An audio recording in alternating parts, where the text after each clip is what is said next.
Assalamualaikum warahmatullahi wabarakatuh. Innal hamdalillah nahmaduhu wa nasta'inuhu wa nastaghfiruh wa na'udzu billahi min syururi anfusina wa min sayyiati a'malina. Man yahdihillahu fala mudhillalah wa man yudlil fala hadiyalah. Ashhadu an la ilaha illallah wahdahu la syarikalah wa ashhadu anna Muhammadan abduhu wa rasuluh. Ya ayyuhalladzina amanu taqullaha haqqa tuqatih wa la tamutunna illa wa antum muslimun. Ya ayyuhan nasu taqu rabbakumul ladzi khalaqakum min nafsin wahidah wa khalaqa minha zawjaha wa batha minhuma rijalan katsiran wa nisaa wattaqullaha alladzi tasaaluna bihi wal arham innallaha kana 'alaikum raqiba. Ya ayyuhalladzina amanu taqullaha wa qulu qawlan sadida yuslih lakum a'malakum wa yaghfir lakum dhunubakum wa man yuti'illaha wa rasulahu faqad faza fawzan 'azima. Amma ba'd, fa inna asdaqal hadithi kitabullah wa khairal hadi hadyu Muhammadin sallallahu alaihi wasallam wa syarrul umuri muhdatsatuha wa kullu muhdatsatin bid'ah wa kullu bid'atin dhalalah wa kullu dhalalatin finnar. Ma'asal muslimin, ikhwani fillah wa akhwati, bapak-bapak, ibu-ibu, saudara-saudari rahimani wa rahimakumullah. Alhamdulillah, segala puji bagi Allah Subhanahu wa taala yang mempertemukan kita kembali dalam kajian kitab Arba'una Haditsan fit Tarbiyati wal Manhaj. Kumpulan 40 hadis tentang tarbiyah dan manhaj oleh Fadilatul Syekh Ad-Doktor Abdul Aziz As-Sadhan hafidhallahu taala. Sekarang kita sampai pada Al-Hadis As-Sadis wal Ishrun, hadis ke-26. An Abdullah ibni Mas'ud radhiyallahu ta'ala anhu qala, dari sahabat Abdullah bin Mas'ud radhiyallahu anhu, beliau berkata, qala Rasulullah SAW bersabda, la yadkhulul jannata man kana fi qalbihi mithqalu dzarratin min kibr. Tidak akan masuk surga orang yang dalam hatinya ada sebesar biji sawi ataupun sebesar semut yang kecil dari kesombongan. Faqala rajulun, kemudian ada seseorang dari sahabat Rasul bertanya, innar rajula yuhibbu an yakuna thawbu hasanan wa nalu hasanatan. Wahai Rasulullah, bagaimana kalau ada seseorang dia suka pakaiannya itu bagus, sandalnya juga bagus? Qala, Rasul menjawab, innallaha jamilun yuhibbul jamal. Sesungguhnya Allah itu maha indah, suka dengan keindahan. Al-kibru batarul haqqi wa ghamtun nas. Sombong itu artinya menolak kebenaran dan merendahkan manusia. Hadis riwayat Muslim. Ana ulangi lagi terjemahannya dari Abdullah bin Mas'ud radhiyallahu ta'ala anhu. Beliau berkata, Rasul SAW bersabda, tidak akan masuk surga orang yang dalam hatinya ada sebesar biji sawi ataupun sebesar semut dari kesombongan. Seseorang dari sahabat bertanya, bagaimana ya Rasulullah kalau ada orang yang dia suka atau hobi pakaiannya itu bagus ataupun sandalnya juga bagus? Rasul mengatakan, sesungguhnya Allah maha indah, suka dengan keindahan. Sombong itu artinya menolak kebenaran dan merendahkan manusia. Hadis riwayat Muslim. Ma'asal muslimin, ikhwani fillah wa akhwati rahimani wa rahimakumullah, kata Syekh Abdul Aziz As-Sadhan di sini, di antara pelajaran yang bisa dipetik sabda Rasul tadi mengatakan sombong itu artinya menolak kebenaran. Fihi munafatul kibri liqabulil haq. Bahwasanya tidak akan mungkin bersatu antara kesombongan dengan menerima kebenaran. Orang yang punya akhlak sombong, punya sifat sombong, itu susah menerima kebenaran. Dan kita ingat semuanya bagaimana Allah mengeluarkan iblis laknatullah alaih karena kesombongannya. Wa id kunna lil malaikati isjudu li adama fasajadu illa iblis aba wastakbara wa kana minal kafirin. Ingatlah ketika kami, kata Allah, berkata kepada para malaikat, sujudlah kepada Adam. Semua malaikat sujud kecuali iblis. Iblis dari kalangan jin juga diperintahkan untuk sujud kepada Adam alaihissalam. Namun dia nggak mau sujud. Apa sebabnya? Aba wastakbar. Dia enggan dan dia sombong. Wa kana minal kafirin, dan dia termasuk orang-orang kafir. Yang sudah di surga saja, kata para ulama, diusir gara-gara kesombongan. Apalagi yang belum masuk surga. Naudzubillahi min dzalik. Ini yang sekali lagi harus kita pahami, hati-hati. Kalau kita menolak kebenaran, itu namanya kesombongan, dan ancamannya la yadkhulul jannah, kata Rasul, tidak masuk surga. Dan ini juga sifatnya orang-orang musyrikin jahiliyah. Ketika Rasul pertama kali diutus kepada bangsa Quraisy di kota Makkah untuk menyerukan kalimat tauhid la ilaha illallah, agar mereka menyembah hanya kepada Allah, meninggalkan berhala-berhala mereka. Mereka sombong, kata Allah. Dalam surat As-Saffat Allah mengatakan, innahum kanu idza qila lahum la ilaha illallah yastakbirun. Sesungguhnya orang-orang musyrikin ketika mereka disuruh mengucapkan la ilaha illallah, mereka sombong. Wa yaquluna a inna la tariku alihatina li syairin majnun. Seraya mereka orang musyrikin mengatakan, apakah kami akan meninggalkan sesembahan yang banyak ini untuk mengikuti seorang penyair yang gila? Yaitu maksud mereka Nabi Muhammad SAW.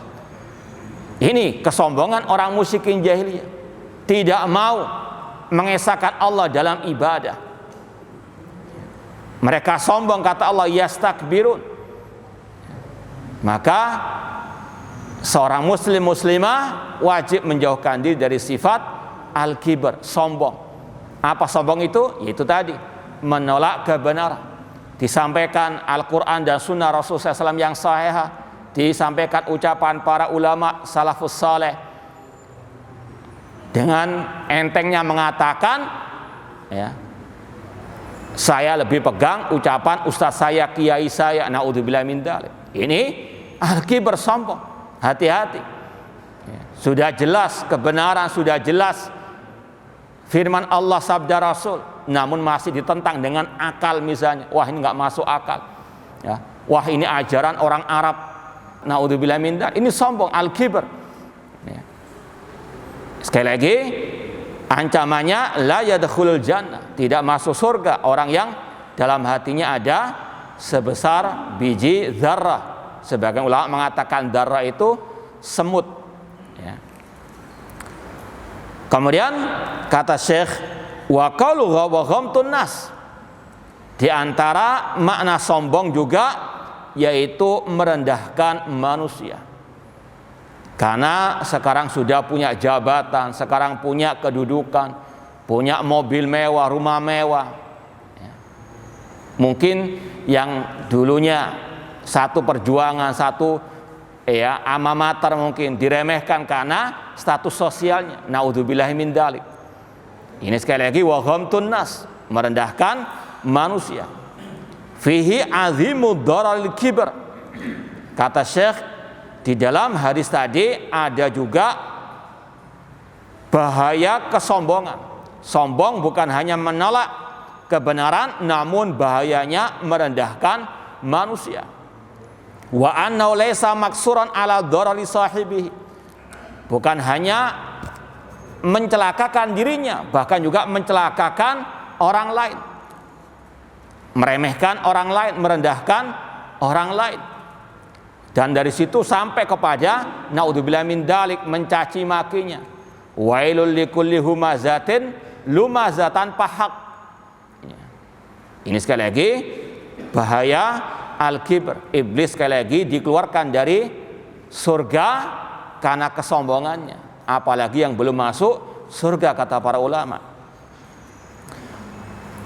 Ikhwani fillah wa akhwati rahimani wa rahimakumullah, adapun seorang mukmin sebagaimana kata Allah Subhanahu wa taala tentang ibadur rahman, wa ibadur rahmanil ladzina yamshuna 'alal ardi haunan. Adapun orang-orang yang merupakan ibadur rahman, orang-orang yang beriman bertakwa kepada Allah, ciri mereka kalau berjalan di atas muka bumi ini haunan, mutawadhi'in, mereka tawadhu, tidak menyombongkan diri. Apalagi masalah kedudukan, masalah harta, ini semuanya milik Allah. Kalau sudah diambil, la haula wala quwata illa billah, apa yang perlu disombongkan? Seorang muslim, kata Allah, ciri ibadur rahman tadi, wa ibadur rahmanil ladzina yamshuna 'alal ardi haunan. Dan Rasul mengatakan, man tawaddu'a lillah rafa'allah. Barang siapa yang tawadhu, merendahkan diri di hadapan Allah, maka Allah akan mengangkat derajatnya. Ini sekali lagi akhlak seorang muslim muslimah. Karena apa yang perlu disombongkan semuanya milik Allah dan akan kembali kepada Allah Subhanahu wa taala. Kemudian kata Asy-Syaikh wa qaluhu innar rajula yuhibbu an yakuna thawbuhu hasanan wa na'luhu hasanatan.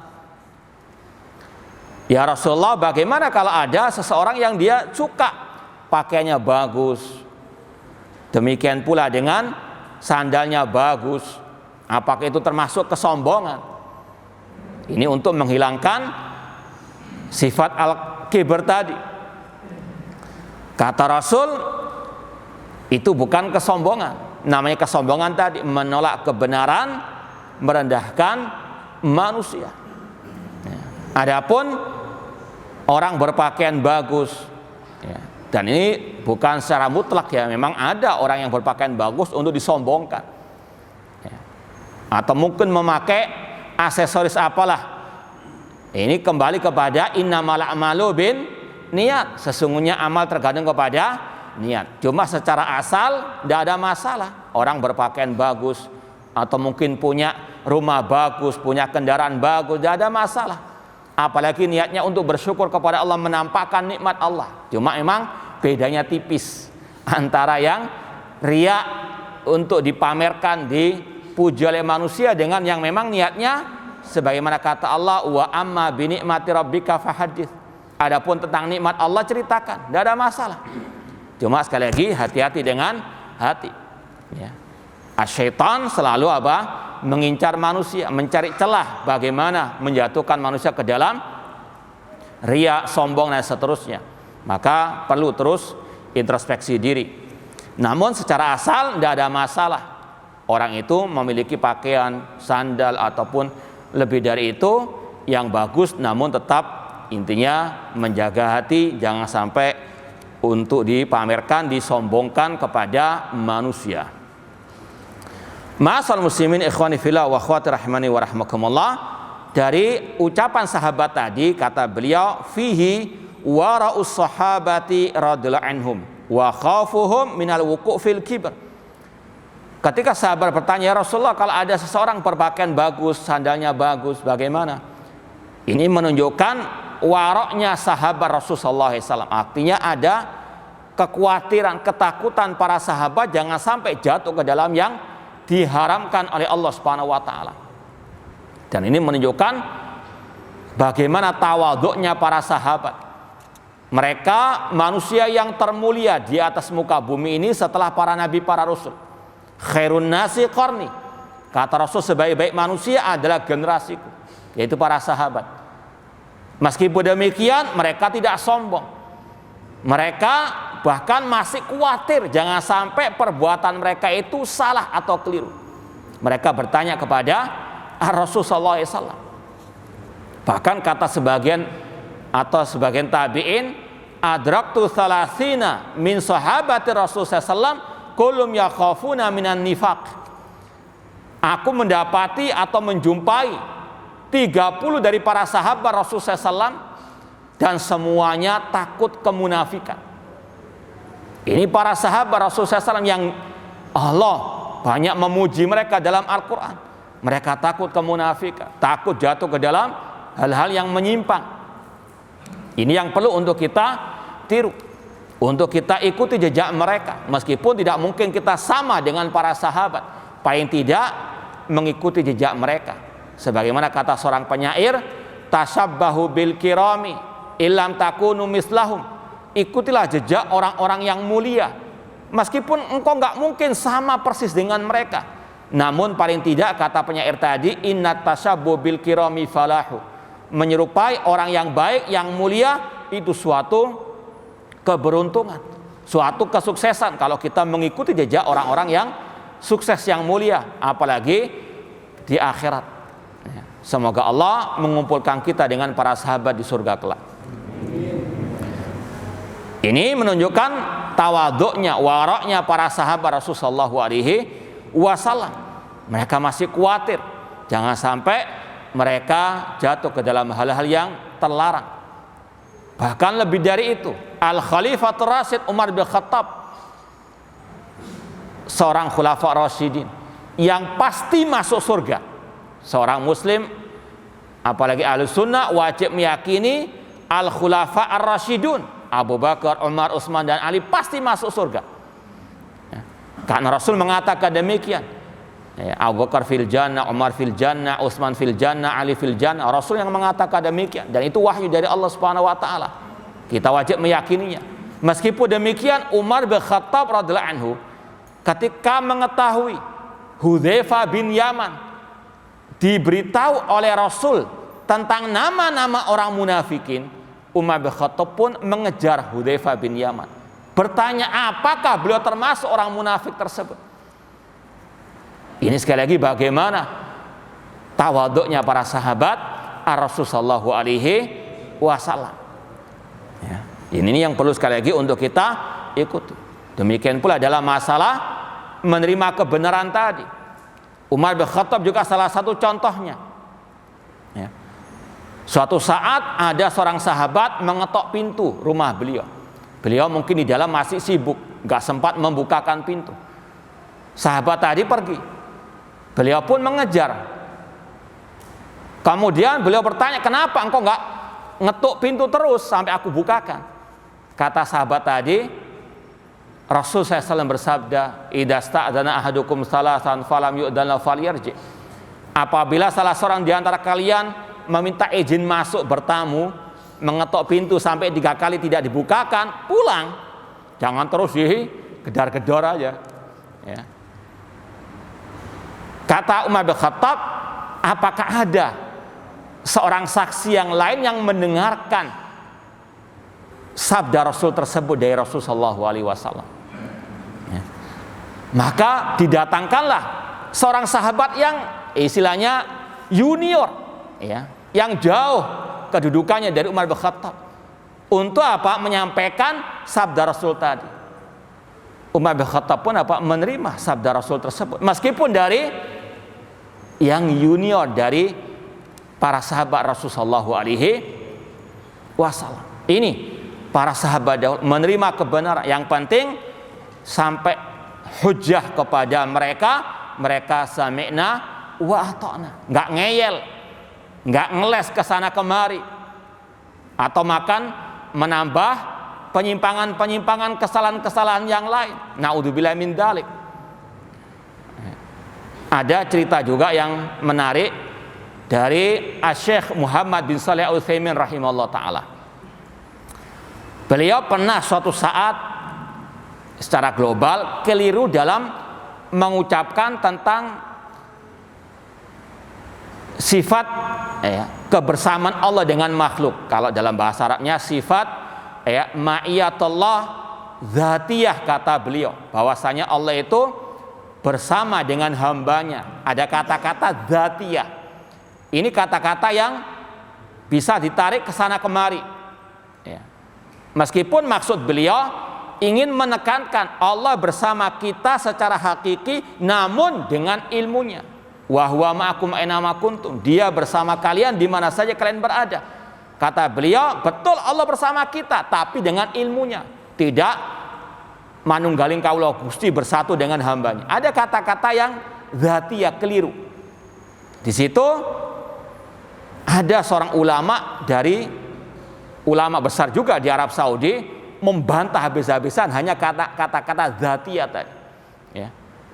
Ini kata-kata yang bisa menimbulkan kontradiksi ataupun kebatilan. Ada dikatakan bahwasanya ini adalah ucapan yang jelek sekali. Oh, keras, dihabisi pokoknya. Dibantah habis-habisan. Ulama-ulama besar yang lain itu juga membela yang membantah. Ya, padahal yang keliru ulama besar juga. Di sini menunjukkan bahwasanya al-haq ahaqqu an yutaba. Kebenaran yang lebih utama diikuti. Tidak dibela kalau ada yang salah. Ya. Tapi intinya di sini Syekh Muhammad bin Utsaimin, beliau secara asal tidak salah dalam masalah akidah, cuma salah ungkap saja. Ya, atau mungkin kalau istilah kita keperucut lah. Ya. Itu beliau ketika dibantah dengan bantahan yang panjang lebar, ada bukunya masalah ketinggian Allah oleh Syekh Hamud At-Tuwaijiri yang membantah. Ya, ini ulama besar juga. Dibantah dalam lebih dari 100 halaman. Yang luar biasanya Syekh Muhammad bin Utsaimin, beliau setelah dicetaknya buku itu, mau dicetak lagi, beliau ingin menulis istilahnya muqaddimah. Ya, artinya direkomendasi buku itu untuk membantah beliau. Artinya bagaimana lapangnya dada beliau menerima kebenaran. Meskipun bahasa dari ulama Hamud At-Tuwaijiri sangat keras membantah beliau, tapi beliau menerima karena memang itu kata beliau tidak tepat, dan beliau dalam kitabnya Al-Qaidul Muslah mengatakan itu ucapan yang tidak tepat. Meskipun bukan sebagaimana ahli bidah mengatakan Allah di mana-mana bersatu dengan hambanya, tidak. Namun intinya situ bagaimana beliau sampai buku bantahan terhadap beliau sendiri itu direkomendasi, kayak ucapan terima kasih lah, ada yang membantah. Ini para ulama Ahlus Sunnah wal Jamaah, tidak mencela-mencela, tidak ngeles ke sana kemari, namun betul-betul menerima kebenaran tersebut. Ya, rahimahumullah taala. Ini juga seperti tadi, bagaimana para sahabat Rasulullah SAW. Kemudian wa fihi hirsus sahaba ala husni ma dhahirihim kama hasunat bawatinuh. Para sahabat berantusias juga untuk berpenampilan yang baik, yang indah, namun tidak istilahnya lebay, tidak berlebih-lebihan. Namun kata Syekh di sini, para sahabat mereka bersemangat, berantusias untuk mereka berpenampilan yang baik, yang indah, sebagaimana batin mereka juga baik. Dua-duanya diperhatikan. Yang paling utama batin, rohani yang perlu diperindah, perlu diperbaiki. Namun penampilan dohir juga perlu, karena tadi Allah jamil yuhibbu al-jamal, dan ketika kita berpenampilan yang baik, niatkan karena Allah Subhanahu wa taala, karena Allah tadi jamil yuhibbu al-jamal, agar kita mendapatkan pahala. Kita mungkin beli baju baru karena sudah mungkin tahunan belum pernah beli baju baru untuk apa? Berpenampilan baik, niatnya untuk mendapatkan kecintaan dari Allah. Innallaha jamil yuhibbu al-jamal, innamal a'malu bin niat. Secara asal ini urusan dunia, nggak ada urusan dengan pahala dan dosa secara asal. Tapi kalau kita niatkan untuk mengamalkan sabda Rasul ini, insya Allah akan mendapatkan pahala di sisi Allah Subhanahu wa taala. Ya. Dan itu yang dilakukan oleh para sahabat juga. Demikian pula para ulama. Kalau tidak salah Imam Malik rahimahullah taala, beliau kalau mau ngisi kajian, pengajian, itu beliau harus betul-betul berpenampilan maksimal lah istilahnya. Ya, pakai baju yang bagus, demikian pula dengan mewangian. Ini sekali lagi menunjukkan adab akhlak para sahabat dan juga para salafu as-saleh radhiyallahu ta'ala anhum jami'an. Wa fihi azimu ismi man ittahama ahada sahaba fadlan an jama'atihim nahikum an kibarihim radhiyallahu ta'ala anhum an jami'an atau an jami'ihim. Dalam hadis ini juga ada bantahan dan bagaimana besarnya dosa orang-orang yang mencaci maki para sahabat Rasul sallallahu alaihi wasallam. Ya, sudah sering kita sampaikan, para sahabat manusia termulia Allah puji dalam banyak ayat Al-Qur'an, wasabiqunal awwalun minal muhajirin wal ansar walladzina taba'um bi ihsan radhiyallahu anhu wa radu'an. Allah ridha kepada para sahabat. Namun ada sebagian orang, sebagian kelompok seperti kelompok Syiah Rafidhah ataupun yang mengikuti jejak Syiah Rafidhah mencaci maki para sahabat, menuduh para sahabat itu jelek hatinya. Padahal Allah memuji mereka tadi radhiyallahu anhu wa radu'an. Ya, mencaci maki para sahabat itu sebetulnya melecehkan Al-Quran yang telah banyak memuji para sahabat Rasul sallallahu alaihi wasallam. Sungguh besar dosa orang-orang tersebut. Bahkan Rasul mengatakan, man sabba ashabi fa alaihi la'natullah wal malaikati wan nasi ajma'in. Barang siapa yang mencaci maki para sahabatku, baginya laknat Allah, laknat para malaikat dan semua manusia. Naudzubillahi min dzalik. Namun sekali lagi ada orang-orang yang mencaci maki para sahabat, padahal jelas ayatnya, jelas hadisnya Rasul SAW bagaimana kedudukan para sahabat Rasul sallallahu alaihi wasallam. Wa nusus fi tazkiyatihim katsiratun masyhurah. Nas-nas ayat hadis yang sahih tentang pujian Allah dan Rasul kepada mereka sangat banyak, sangat masyhurah. Tapi toh masih ada orang-orang yang mencaci maki, memusuhi para sahabat Rasul sallallahu alaihi wasallam. Dan ini juga ada kadang di pelajaran buku-buku agama di SD, SMP atau yang lainnya. Terutama Muawiyah bin Abi Sufyan dicaci maki habis-habisan. Ya. Bahkan kalau kita mau sebutkan tokoh misalnya kelompok Harokah, Sayyid Qutb misalnya, itu paling getol mencaci maki para sahabat Rasulullah SAW. Dikatakan Muawiyah ketika berselisih dengan Ali bin Abi Thalib menggunakan kemunafikan, kecurangan, kedustaan dan sebagainya. Naudzubillah min dzalik. Muawiyah sahabat Rasul yang Rasul doakan Allahumma ja'alhu hadiyan mahdiyah. Ya Allah, jadikanlah dia memberikan petunjuk dan diberi petunjuk. Dan beliau termasuk salah satu yang menulis Al-Quran di zaman Rasul sallallahu alaihi wasallam. Nyaci maki habis-habisan. Ya. Bahkan mungkin pernah kita ceritakan ada seseorang yang mau masuk perguruan tinggi Islam. Ya, cerita kepada kita salah satu soal ujiannya mengatakan siapa bapak nepotisme dalam dunia Islam, kurang lebih seperti itu. Ya, pilihannya Ali, Utsman, Muawiyah. Antum pilih yang mana? Hah? Awas. Ya, naudzubillah min dzalik. Ya, ini tuduhan dusta kepada para sahabat Rasulullah SAW. Dikatakan ada seorang sahabat bapak nepotisme. Naudzubillah min dzalik. Ya. Ini mengarah kepada Utsman bin Affan, sebagaimana ini yang diajarkan oleh tokoh pendiri Syiah, yaitu Abdullah bin Saba al-Yahudi.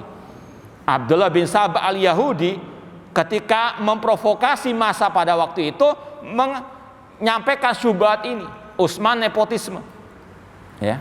Mengangkat kerabatnya menjadi pejabat dan sebagainya, sampai masyarakat waktu itu terprovokasi mendemo Utsman dan sampai terjadi pembunuhan terhadap Al-Khalifah Rasyid Utsman bin Affan radhiyallahu anhu gara-gara tadi ya, syubhat atau ucapan dusta terhadap Utsman bin Affan radhiyallahu taala anhu. Itu ada, maka sekali lagi hati-hati.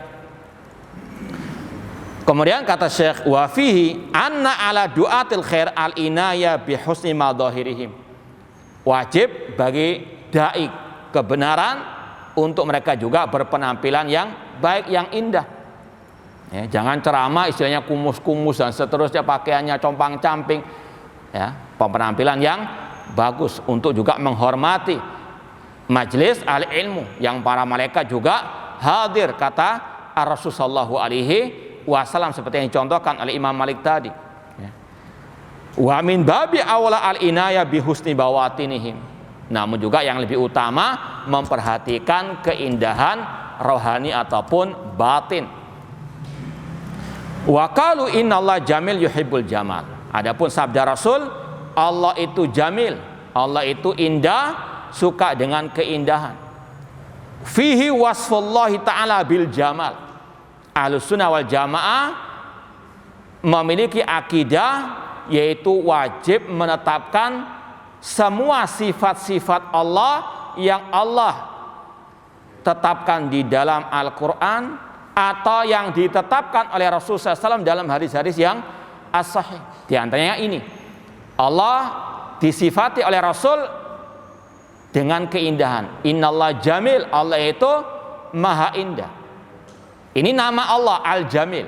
Ya, kalau kita pelajari nama-nama Allah, di antara nama Allah itu Al-Jamil. Allah namanya Ar-Rahman, Ar-Rahim, Al-Malik, Al-Qudus, As-Salam, dan seterusnya. Dan kata ahli sunnah sesuai dengan dalil, nama Allah tidak terbatas dengan bilangan.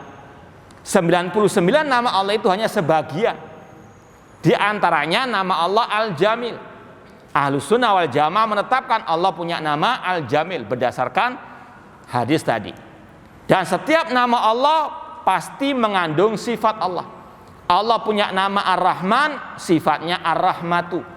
Allah namanya Al-Alim, sifatnya Al-Ilmu. Di sini juga demikian. Namanya Al-Jamil, sifatnya Al-Jamal. Sesuai dengan kebesaran Allah.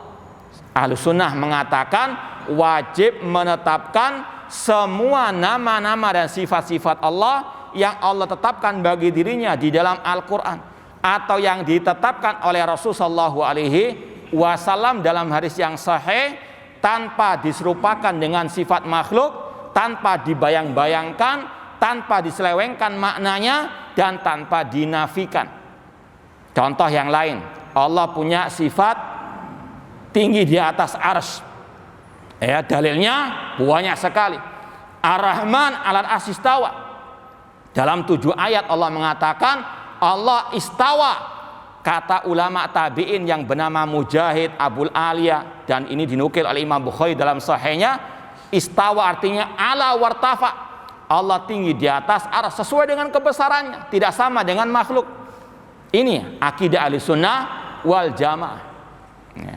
Allah mengatakan radhiyallahu anhu wa radu'an. Allah ridha kepada mereka. Ini sifat ridha bagi Allah.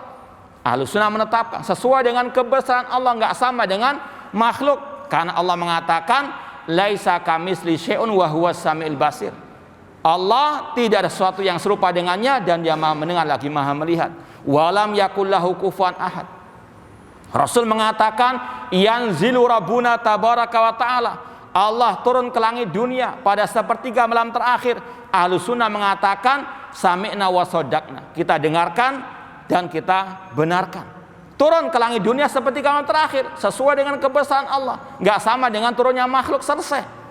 Ini Ahlussunnah wal Jamaah. Mengikuti apa yang difirmankan oleh Allah, disabdakan oleh Rasulullah SAW. Tidak ngeyel, tidak sombong. Oh, yang turun itu malaikat Allah. Oh, yang turun itu perintah Allah. Rasul mengatakan yanzilu rabbuna. Ya. Allah turun ke langit dunia. Dan ini yang dipahami oleh para sahabat Ar-Rasul, oleh para ulama-ulama as-salaf dalam kitab-kitab akidah mereka. Ya. Demikian pula di sini Allah punya nama Al-Jamil, sifatnya Al-Jamal. Ya. Fihi wasfullahi ta'ala bil jamal wa fihi isbatu sifatin mahabbah lillahi ta'ala.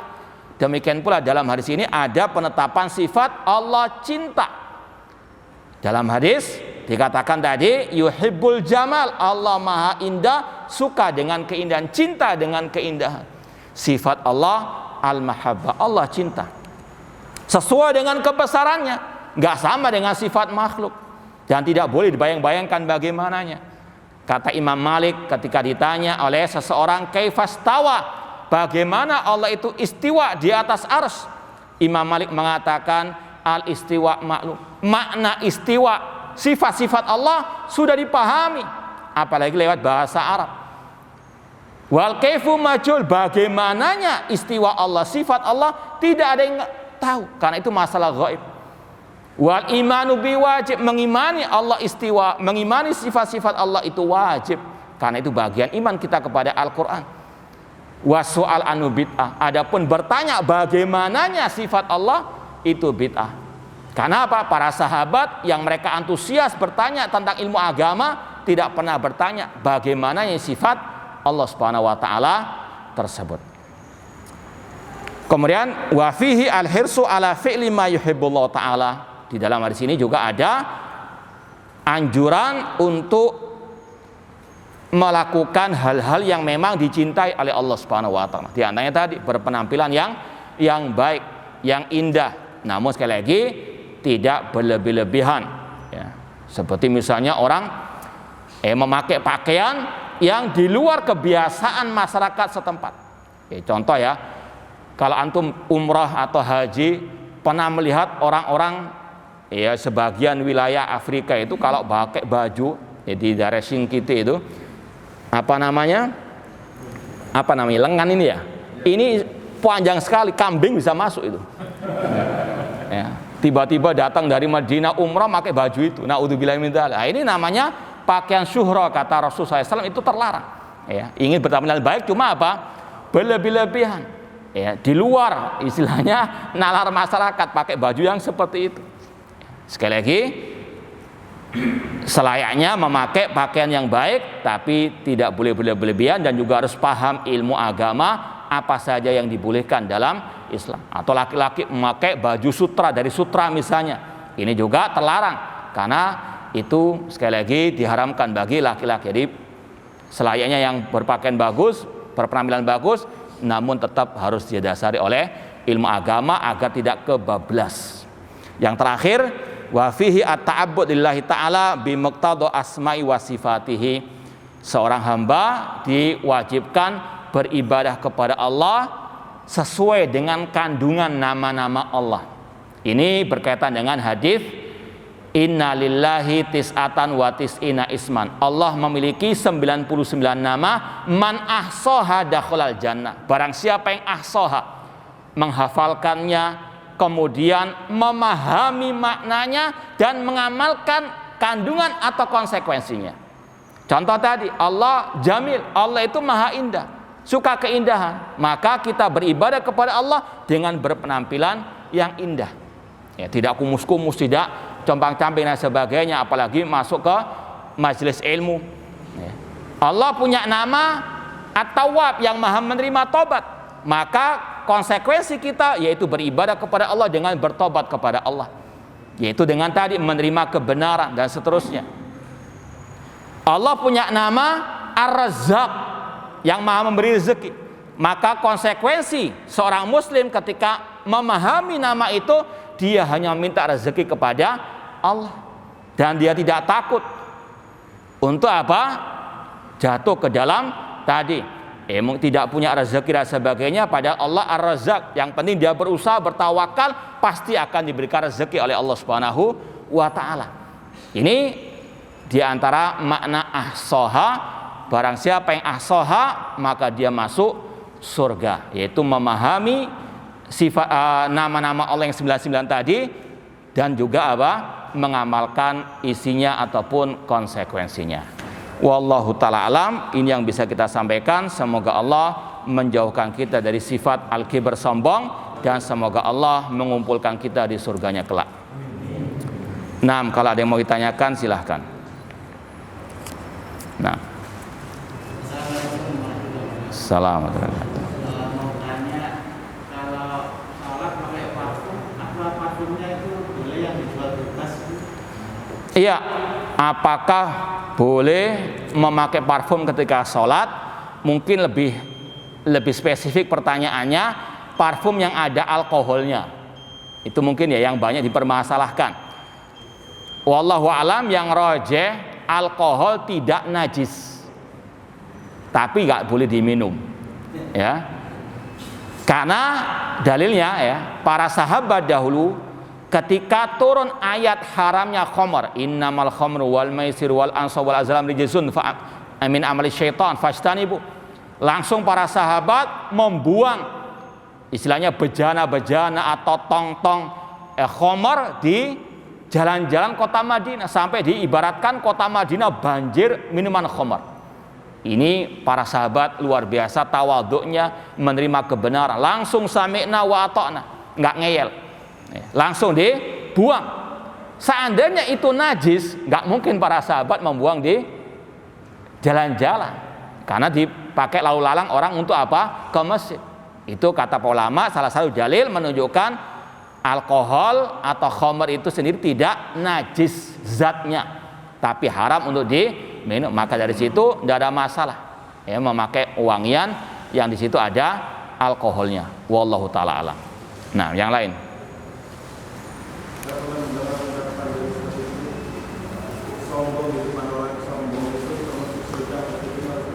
Tidak bisa, namanya sombong tetap ya terlarang. Ya sekarang mana dalilnya itu? Rasul melarang. La yadkhul jannah man kana fi qalbi mithqal dzarratin min kibr.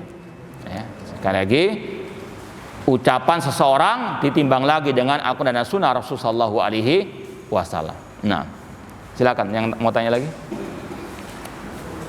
Cukup? Ya, kalau tidak ada yang mau ditanyakan lagi, kita cukupkan sekian. Kurang lebihnya mohon maaf. Aqul qouli hadza wa akhiru da'wana anil hamdulillahirabbil alamin. Wassalamualaikum warahmatullahi wabarakatuh.